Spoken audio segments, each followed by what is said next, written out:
Hi everyone. So things have happened in my life and now I'm wondering if I took things too far. I just need an outside perspective because I feel like I might be the bad guy here, but I also feel justified. I don't know. You guys tell me. So I, Megan, 32, female, have been married to my husband, Nate, 37, male, for a few years now. It's been mostly good. I work as a store manager and he works as a welder. We both make a decent amount of money. It's not a lot, but we live comfortably. Neither of us want kids, so that helps financially since we don't have to budget for things like daycare or saving up for a kid's college fund. We split all our expenses equally, which I always thought was fair considering we both work full time.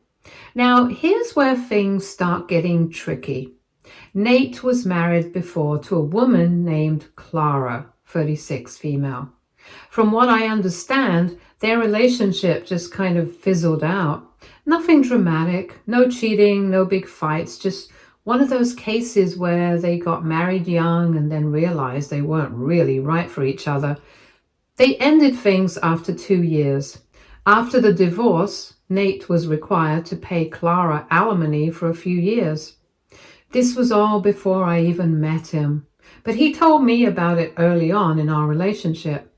When he got married, he brought it up again, basically saying, "Hey, I'm still making alimony payments, so I might need you to cover a few more expenses until that's over." And I was fine with that. It made sense. We're a team, right? I didn't mind pitching in a little more while he took care of his past obligations. The thing is, those payments were supposed to end 2 years ago. As in, he should have been free of that financial burden for a while now. But for some reason, I was still the one covering more of the expenses. At first, I didn't really question it. I figured maybe he just needed time to adjust his finances, or maybe work had been a little slow. But then I started noticing patterns. One month he said he had to send money to his family because his mom was struggling with bills. The next month, he said work had been slow, so he didn't make as much. Another time, it was a surprise expense like his truck needed repairs or his tools needed replacing. There was always something, and every time I was the one covering for it. Don't get me wrong, I wasn't struggling financially. I could afford to pay more. But after a while, it started to feel less like helping out and more like I was just carrying him. I mean, I work hard for my money too. I have my own financial goals. I wanted to save for vacations and maybe upgrade our home a little, build up my emergency fund. But every time I thought I'd have extra money to put towards something I wanted, I'd have to step in and cover something for Nate instead. I brought it up a few times, just casually, like, "Hey, didn't your alimony end a while ago? Shouldn't we be splitting things equally again?" And he'd always have an excuse.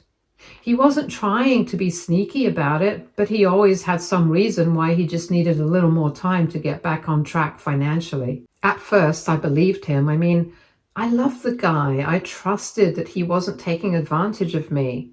But after 2 years of this, I started feeling like a fool. I was paying more for everything: rent, groceries, utilities, and for what? His excuses weren't even that good anymore. He'd say things like, "Oh, I just didn't have time to move money around this month," or "I'll pay you back next month."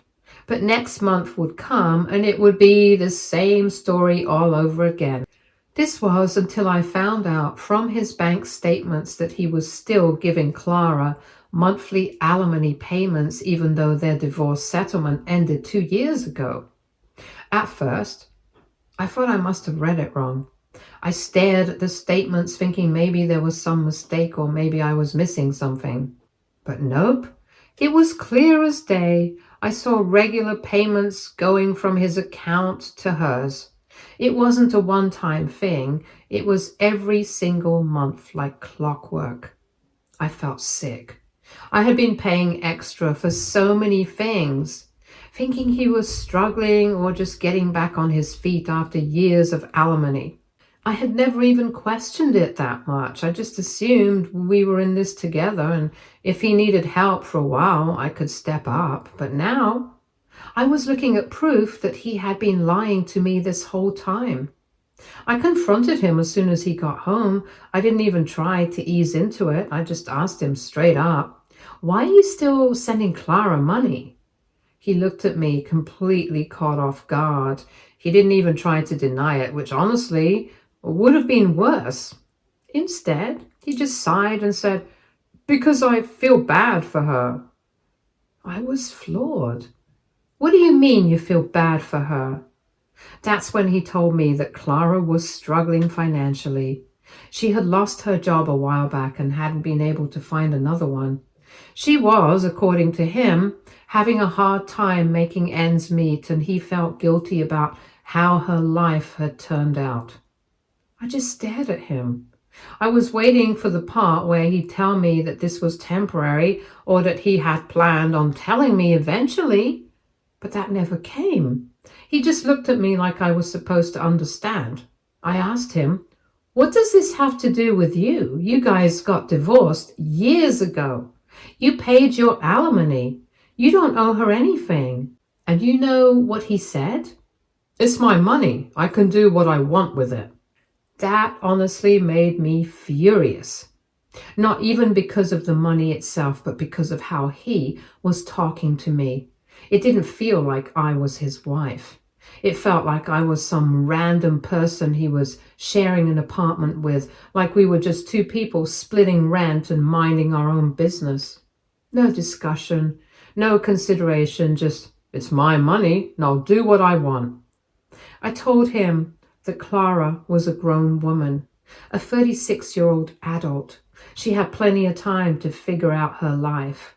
Whatever happened to her was not his responsibility, and honestly, I didn't care. I wasn't trying to be mean, but why should I care about her when she wasn't my problem? She wasn't his problem either, but for some reason, he was acting like he still had to take care of her. He got defensive. He said it wasn't like he was sending her thousands of dollars, just enough to help her out. He said he felt bad because she had been with him when he was younger and he had moved on and built a new life while she was still struggling. I told him that was a load of crap. She had the same opportunity to move on that he did. She could have saved money, changed careers, done whatever she needed to do. But instead, she was sitting around waiting for handouts. And worse, he was giving them to her. I reminded him that I had been paying more than my fair share of our expenses because I thought he needed time to get back on track after alimony. I reminded him that I had supported him through that because I thought we were a team. And now, here I was, working my ass off, paying extra bills while he was just handing money to his ex-wife like it was no big deal. He didn't have much to say to that. He just kept repeating that it was his money. I couldn't believe what I was hearing. It was like he didn't even care about how this affected me. I wasn't even mad about the money itself. I was mad about the lying, the secrecy, the complete disregard for our partnership. I had been putting in more than my share, making sacrifices while he was out here playing savior to a woman he hadn't been married to in years. I asked him, "Would you have ever told me about this if I hadn't found out?" And he hesitated. Then he finally said, "I didn't think it was necessary." That was it. That was the moment I realized how little he respected me in this situation. He didn't think it was necessary. He didn't think I deserved to know. He thought he could just keep doing this month after month and that I would never find out. I didn't know how to act, honestly. I wanted to sort of teach him a lesson. I don't know why I did this. Maybe I was being petty. Maybe I was just fed up, or maybe I just wanted him to see how it felt to be on the other side of things. But either way, I decided I was going to do something about it. So I talked to my boss and told her I had a family emergency and needed to work from home for a few months.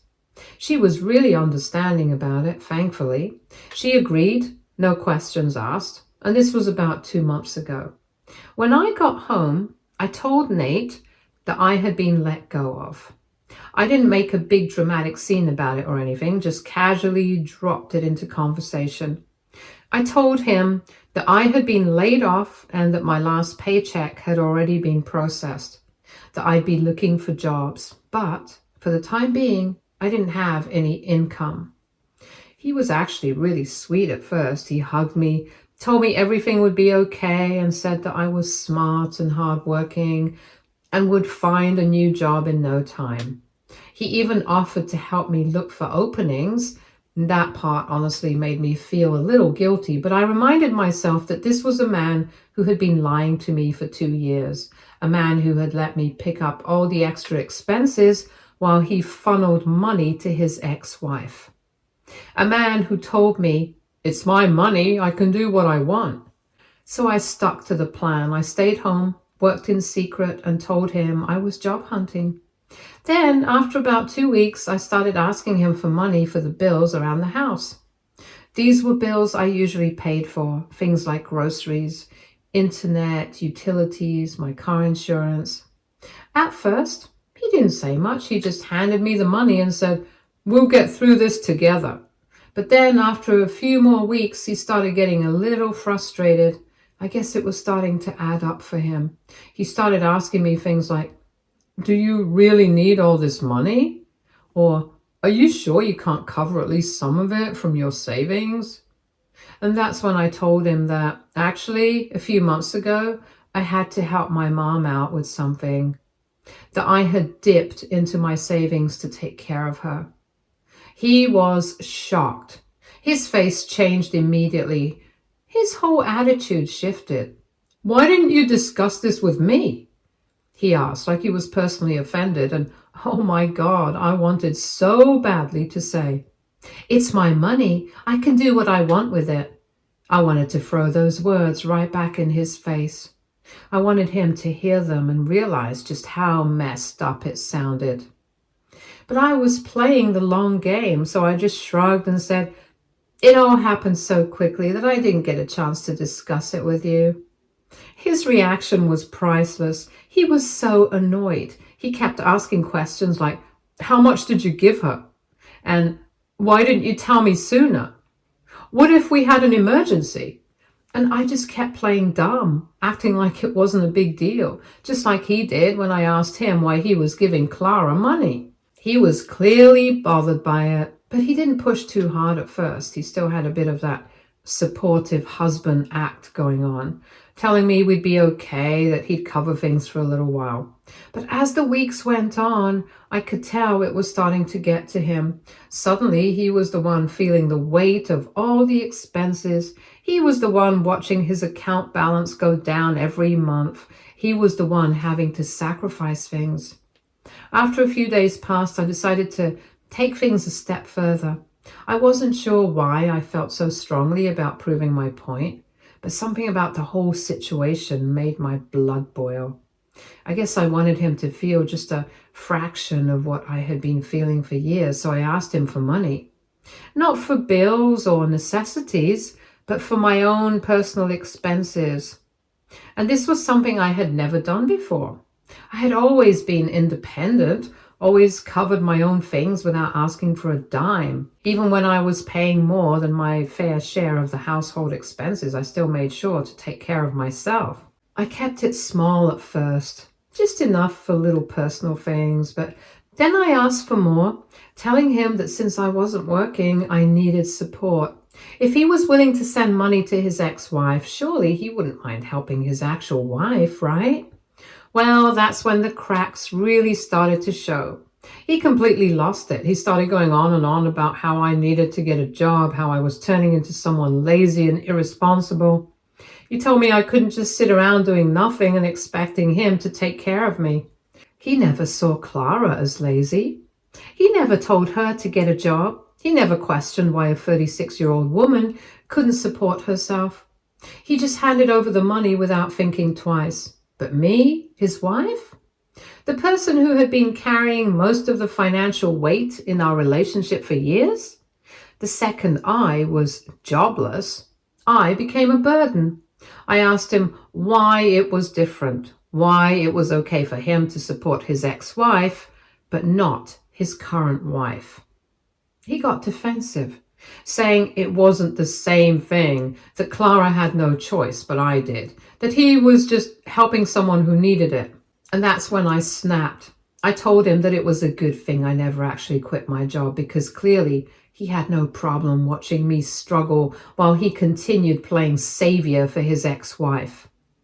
The second I said it, he froze. He looked at me completely blindsided, like he had just found out I was an entirely different person. Then the anger kicked in. He said I had crossed a line, that I had tricked him. He couldn't believe I had lied about something so important. I just sat there, letting him go off, because here's the thing. He had been lying to me for years. He had been taking my money, letting me cover the majority of our expenses, all while secretly giving hundreds to Clara every month. And now suddenly, I was the bad guy? He stormed out of the room, fuming, muttering about how I had taken things too far. And honestly, I don't know, did I? Was I wrong for handling it this way? Was there a better way to make him understand how unfair this whole situation was? So Reddit, AITA, update 1. Well, things have escalated a lot. I wasn't expecting to post an update, but after everything that's happened, I feel like I need to. So after the argument, things were tense between us. He barely spoke to me for days, and when he did, it was short and snappy. It was like he didn't even want to look at me, but I wasn't backing down. I wasn't going to be the one to apologize for his actions. He was the one lying to me, prioritizing his ex over me and taking advantage of my willingness to support him. I thought maybe he'd take a step back and reflect. Maybe he'd realize how unfair he had been. Instead, I found out something even worse. A few days after our fight, I noticed he had changed the password to his phone. That was weird, because he never used to lock it before. I wasn't the type to go through his stuff, but now I was suspicious. So when he was in the shower one night, I grabbed his laptop, which I knew he rarely logged out of, and then I saw his email history with Clara. He had paid her rent again. I took screenshots of everything and confronted him when he got out of the shower. He tried to deny it at first, saying it was just temporary until she got back on her feet. Then he tried to say it was barely anything compared to what I made. I told him to cut the crap. He had been fully supporting another woman while telling me that he couldn't pay me. He had been lying to my face while playing victim when I asked for a little financial help. He admitted he had been helping Clara out because he felt responsible for her not having a job.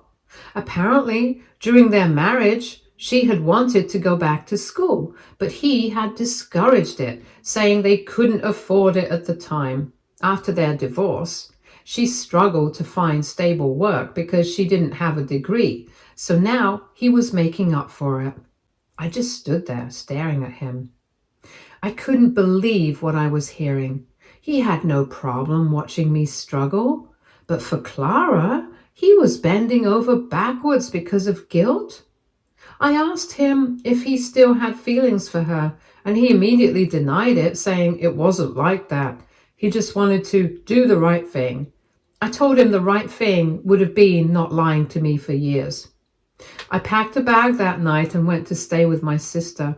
I needed space to think. I wasn't about to sit in that house, paying for everything while he played savior for his ex.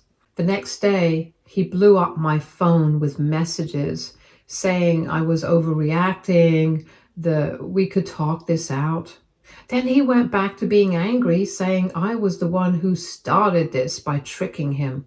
So, after taking some time to cool down at my sister's place, I finally decided to meet up with Nate and talk things through. I needed answers. More than that, I needed to understand how he thought any of this was okay. We met at a diner and he already looked irritated, like I was the one who had wronged him. The moment I sat down, he started going on about how I humiliated him and how I set him up with my fake job thing. I let him rant for a minute before I cut him off. I told him to stop playing the victim. He wasn't the one being lied to for years. He wasn't the one who had to find out through bank statements that his spouse was secretly funding another household. Then he finally admitted something I wasn't expecting. He wasn't just helping Clara out of guilt. He was afraid of what would happen if he didn't. Apparently, Clara had been emotionally manipulative during their marriage, and after the divorce, she played the same games. She had hinted that she would end up on the streets if he didn't help. She constantly reminded him that if he had just let her go back to school, she wouldn't be in this mess. She made him feel like her struggles were all his fault. And for years he believed her. I sat there trying to process it all.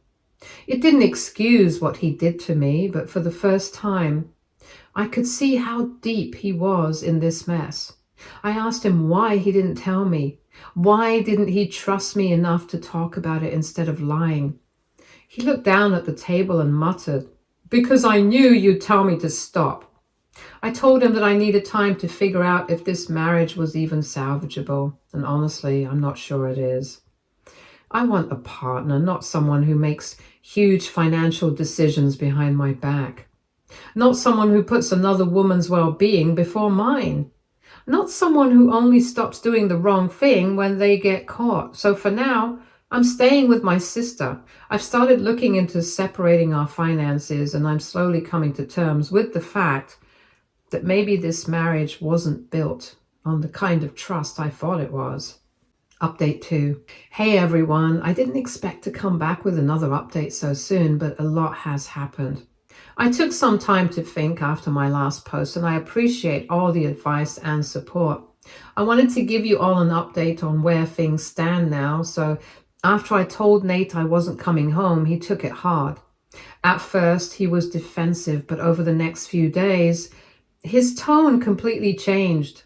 He started calling and texting me, not to guilt trip me, but to really talk. He admitted that he had messed up and he wanted to do whatever it took to fix things. I wasn't ready to jump back into anything, but I agreed to keep talking. We had long, hard conversations about everything. Why he kept sending Clara money, why he lied, why he didn't come to me first. And through all of it, I started to see something I hadn't before. Nate wasn't just manipulated by Clara, he was conditioned by her. Their marriage had been toxic in ways I never fully understood. She had made him feel like he owed her something, like he had ruined her life by leaving, and he carried that guilt for years. But the biggest thing is that he knew he couldn't keep living like this. After weeks of talking, he made a decision to cut Clara off completely. No more money, no more contact, nothing. He sent her a final message saying that he wouldn't be making any more payments and that it was time for her to take responsibility for her own life. Then he blocked her number. He blocked her on everything, and just like that, the financial lifeline she had depended on for years was gone. Clara did not take it well. About a week later, Nate started getting emails from random accounts. Clara was losing her mind. At first, it was just the usual guilt tripping. "How could you do this to me? You promised you'd always take care of me. You're leaving me to suffer." But when that didn't work, she escalated. She started showing up at his work. The first time she caused a scene, screaming at him in the parking lot about how he had destroyed her life. His co-workers had to ask her to leave. The second time, security escorted her out. She even tried contacting me, sending long, unhinged messages about how I had turned him against her and ruined her stability. She claimed she was on the verge of losing her apartment and that it would be my fault if she ended up homeless. I didn't respond. I wasn't about to entertain her nonsense. Nate, on the other hand, had a huge reality check. Seeing her unravel like that made him realize just how toxic and manipulative she had been all these years. He admitted to me that he felt relieved to finally be done with her, even though part of him still felt guilty. But for the first time, he was putting us first. After seeing how committed he was to making things right, I agreed to move back home, but with conditions. The first thing is full financial transparency. This means no more hidden payments, no more secret accounts. We both know where the money is going. Next is couples therapy. If we were going to rebuild trust, we needed help. He agreed without hesitation. Last one is boundaries with Claire. He had already cut her off, but I made it clear that if she ever tried manipulating him again, we would handle it together. It's been good, better than I expected. I won't pretend it's perfect, and I won't say I've completely forgiven him yet. But he's proving that he's willing to change, and for now, that's enough for me to keep trying too. Thanks for sticking around, Reddit. Update 3. Hey Reddit, it's been a while, but I figured I'd come back with a final update. A lot has changed, and honestly, I didn't expect things to turn out the way they did. So it's been about 6 months since everything went down. Nate and I have worked hard to rebuild our marriage, and for the most part, things are good. Therapy helped a lot, especially with communication and trust. I won't lie, there were moments when I wondered if I could ever fully trust him again, but over time, he proved that he was serious about changing. Financially, things are much better now than he's not secretly funding his ex-wife's life. We've built up our savings, and for the first time in years, we feel like a team. No more secrets, no more lies, no more feeling like I'm in competition with a woman he divorced over a decade ago. After Nate cut her off, Clara spiraled. The guilt-tripping and manipulative emails turned into full-blown harassment. She used every trick in the book, calling from unknown numbers and showing up at his job, even messaging his family to try and get them to pressure him into helping her. At one point, she sent me an email begging me to convince Nate to help her. She claimed she was homeless, jobless, and out of options. She even said she was having a health crisis but couldn't afford medical care. I ignored it. Not my problem. But then one day, she just disappeared. No more calls, no more emails, no more drama. At first, I thought she had finally given up, but then, through the grapevine, we found out what actually happened. Turns out, Clara had burned every bridge she had left. Friends, family, even the few men she had been stringing along. Everyone got tired of her endless sob stories. When she ran out of people to manipulate, she tried one last desperate move, which was suing Nate for more money. She tried to claim that he had promised to support her for life, and that by cutting her off, he had left her destitute. It was completely ridiculous, and the case got thrown out almost immediately. But the judge wasn't amused by her antics and warned her that if she kept harassing Nate, she could face legal consequences. And that was the final straw. From what I heard, she packed up and moved to a different state, supposedly to start fresh. Last I checked, because yes, I peeked at her social media once in a while, she was trying to reinvent herself as a self-help guru. The same woman who spent years manipulating and emotionally blackmailing people is now preaching about independence and healing. The irony is unreal. Cutting Clara out of our lives was the best thing that ever happened to us. I don't think Nate fully realized how much she was draining him financially, emotionally, and mentally until she was gone. He's lighter now, I won't say I forgot everything that happened, but I can say that I forgive him. He worked to earn that, so I guess this is the end of the story. Thank you all for supporting me through this. Stay tuned for more stories from our girl relationships.